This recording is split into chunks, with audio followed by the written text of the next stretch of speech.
저번에 제가 이제 독서 공부법 영상을 이제 올렸는데 유튜브 댓글에 문학 공부 방법도 소개해 주세요 라는 댓글이 있어서 제가 그래서 그 문학 공부 방법에 대해서 한번 생각해 봤습니다. 자, 이 방법은 이제 22 수능 만점자한테 알려줬던 방법인데 여기에 최신 경향을 섞어 가지고 제가 세 가지로 추려봤습니다. 정답률 이제 높이는 데도 효과가 있는데 특히 시간 단축하는 데도 이제 매우 도움이 됩니다. 자, 이제 첫 번째 방법으로는 일단 뭐가 있냐면요. 이 문학 개념어에 대한 정의, 이거에 대해서 확실하게 아셔야 됩니다. 자, 그러면 또 이제 저는 문학 개념어 다 아는데요. 별거 아니야 라고 생각할 수 있는데 제가 말하는 이 확실하게 아는 건 무엇이냐면요.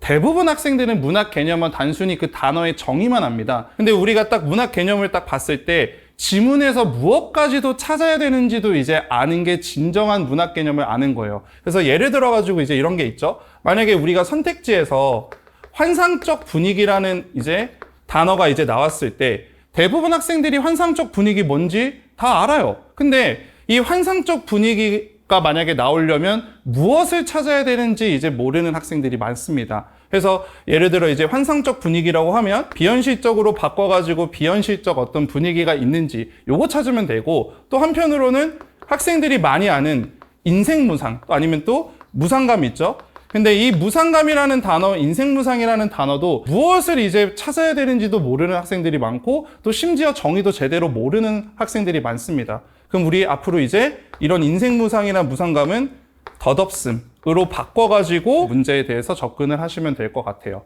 그럼 이제 이거랑 연결해가지고 또 학생들이 많이 어려워하는 게 뭐가 있냐면요. 두 번째 방법, 무엇을 잘 잡아야 되냐? 기준을 이제 잘 잡아야 됩니다. 대부분 요새 학생들이 많이들 질문하는 게 뭐냐면 사설의 문제를 갖고 선생님 왜 이건 돼요? 왜 이건 안 돼요? 라고 이제 많이들 물어보는데 평가원 6월, 9월 수능을 바탕으로 이제 문학 개념어에 대한 그 기준을 잡아야 됩니다. 자, 예를 들어 만약에 사설에서 과거에 대한 생각을 이제 하고 있어. 그거를 이제 역순행적 구성으로 볼 수 있냐 없냐 사설에서 문제에서 물어보면 학생들은 되지 않을까? 안 되지 않을까? 엄청나게 헷갈려요.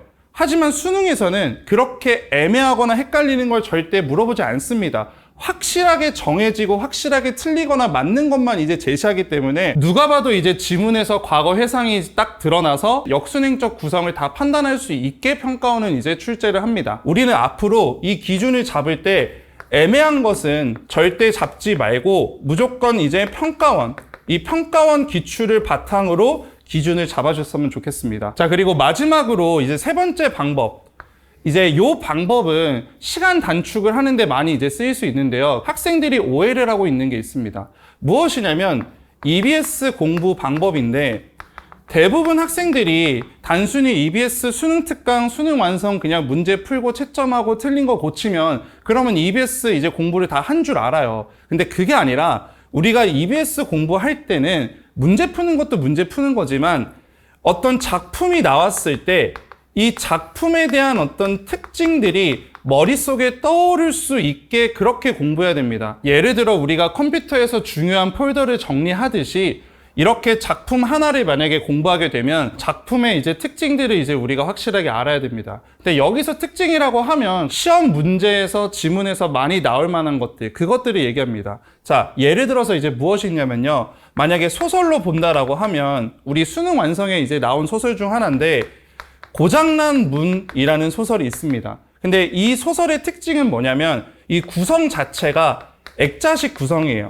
그럼 우리가 딱 이 제목을 보자마자 이거 구성 액자식 구성이다. 그리고 또 하나 더 얘기하면 이 시점 자체가 하나만 있는 게 아니라 혼용이 돼 있어요. 그래서 외화 같은 경우는 3인칭 관찰자 시점으로 이제 진행이 되고, 그리고 이제 내화는 이제 1인칭 주인공 시점이 되겠습니다. 그래서 이런 식으로 고장난 문을 봤을 때 머릿속에 딱 뭐가 떠올라야 되냐면 맞아. 구성이 액자식 구성이고 그리고 시점이 혼용돼 있지 라는 게 떠오르면 문제 풀 때 엄청 도움이 되겠죠. 자, 그럼 이제 현대시로 예시를 하나 더 들어드리면요. 우리 어려운 시죠.